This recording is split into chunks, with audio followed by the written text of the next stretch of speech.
जब तक प्रेसिडेंट ने औरत के शरीर पर बने जख्म नहीं देखे थे तब तक प्रेसिडेंट को यह एहसास ही नहीं हुआ था कि उसकी एक छोटी सी बात ने उस औरत को कितना बड़ा दर्द दिया था जिससे वो खुद प्यार करता था। असल में बस एक हफ्ता पहले उस औरत ने प्रेसिडेंट को एक लव लेटर लिखकर अपने दिल की बात बताई थी, लेकिन उस वक्त किसी भी तरह की अफवाहों से बचने के लिए प्रेसिडेंट ने अपनी सेक्रेटरी की सलाह मानी और किसी को भेजकर उस औरत को सबक सिखवाया ताकि वो आगे से उसकी हर बात मानने लगे। उसे ये अंदाजा ही नहीं था कि उसकी सेक्रेटरी भी उसे चाहती थी। वो नहीं चाहती थी कि कोई और प्रेसिडेंट के करीब आए, लेकिन प्रेसिडेंट को इस बात का जरा भी अंदाजा नहीं था कि जब औरत किडनैप हुई थी तब उसे हर दिन कितनी तकलीफ सहनी पड़ी थी। इस दौरान उसने प्रेसिडेंट को फोन करके मदद भी मांगी थी। उसे उम्मीद थी कि वो फिरौती की रकम देकर उसे बचा लेगा, लेकिन प्रेसिडेंट ने साफ मना कर दिया। उसने बेरहमी से कहा कि ये सबक उसके लिए जरूरी है ताकि वो आगे से ऐसी बेहुदा बातें सोचना बंद कर दे। इतना कहकर उसने फोन काट दिया और फिर 1 महीने बाद औरत को आजाद कर दिया गया। जब प्रेसिडेंट ने उसे दोबारा देखा तो उसमें उसे कोई हमदर्दी नहीं हुई, बल्कि उसने उसे डांट दिया कि उसने खुद को इतना गंदा बना लिया। जब औरत ने माफी मांगी तो प्रेसिडेंट को लगा कि अब वो समझ गई है और आज्ञाकारी बन गई है, तो उसने उसे गाड़ी में बैठने को कहा ताकि वो उसे घर ले जा सके। लेकिन जैसे ही वो गाड़ी में बैठी प्रेसिडेंट को उसकी बदबू सहन नहीं हुई। गुस्से में उसने उसे गाड़ी से बाहर निकाल दिया। घर पहुंचकर औरत ने दर्द सहते हुए खुद को साफ सुथरा किया, लेकिन जैसे ही वो बाथरूम से निकली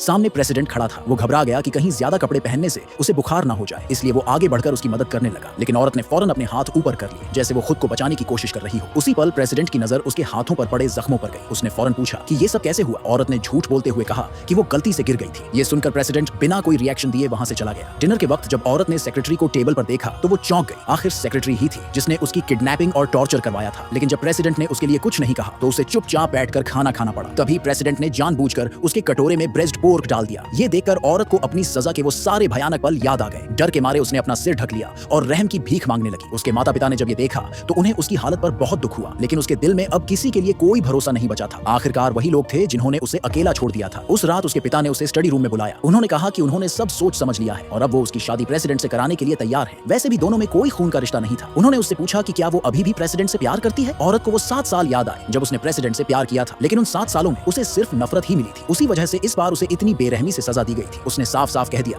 कि अब उसे प्रेसिडेंट से कोई प्यार नहीं है। ये सुनकर उसके पिता ने और कुछ नहीं कहा। उन्होंने बस उसे उसके असली माता पिता की छोड़ी हुई विरासत सौंप दी। लेकिन जैसे ही वो स्टडी रूम से बाहर निकली प्रेसिडेंट ने उसे रोक लिया। उसने कहा कि उसका कमरा अब सेक्रेटरी को दिया जा चुका है, अब उसे उसके कमरे के ठीक बगल वाले कमरे में रहना होगा। ये सुनकर औरत ने साफ कह दिया कि वो कल ही ये घर छोड़कर चली जाएगी। ये सुनकर प्रेसिडेंट आग बबूला हो गया। उसने गुस्से में कहा कि बिना उसकी इजाजत के वो कहीं नहीं जा सकती। इतना कहकर उसने उसे जबरदस्ती खींचने की कोशिश की। डरी हुई औरत ने फौरन रहम की भीख मांगी। उसने कसम खाई कि वो अब कभी भी उसे परेशान नहीं करेगी। लेकिन इससे पहले कि प्रेसिडेंट कुछ कहता सेक्रेटरी कमरे से बाहर आ गई। प्रेसिडेंट ने उससे पूछा कि मामला क्या है। सेक्रेटरी ने बहाना बनाया कि एक जरूरी मीटिंग है जिसमें उसे जाना होगा। उसने यहाँ तक कह दिया कि औरत को उसके कमरे तक छोड़ दिया जाए। जैसे ही प्रेसिडेंट वहां से निकला सेक्रेटरी ने औरत का मजाक उड़ाना शुरू कर दिया। गुस्से में औरत से गलती से धक्का लग गया और सेक्रेटरी नीचे गिर गई। इस शोर को सुनकर प्रेसिडेंट वापस आ गया। वो देखते ही चिल्लाया, क्या हो रहा है यहाँ। तभी सेक्रेटरी ने खुद को मासूम दिखाते हुए औरत पर इल्जाम लगा दिया।